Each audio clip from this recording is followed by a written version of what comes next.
আল্লাহ তাআলার প্রিয় বান্দিগুলো যদি আল্লাহর প্রতি পূর্ণাঙ্গ বিশ্বাস স্থাপন করে, তাওয়াক্কুল করে, আল্লাহ তাআলা পাখিদেরকে যেভাবে রিজিক দান করেন হুবহু আল্লাহ রব্বুল আলামিন পাখিদের মতো আমাদেরকে রিজিক দান করবেন। হাদিসটা হযরত ওমর রাদিয়াল্লাহু তাআলা থেকে বর্ণিত।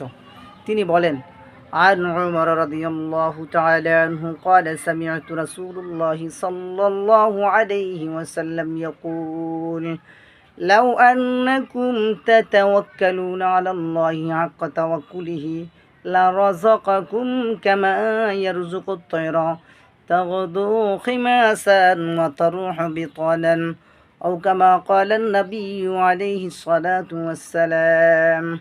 হযরত ওমর রাদিয়াল্লাহু তাআলা আনহু বলেন, আমি রাসূল সাল্লাল্লাহু আলাইহি সাল্লামকে বলতে শুনেছি, তোমরা যদি আল্লাহর উপর ভরসা করার মতো ভরসা করো, তবে তিনি পশু পাখিদের যেভাবে রিজিক প্রদান করিয়ে থাকেন সেভাবে তোমাদেরকে রিজিক প্রদান করবেন।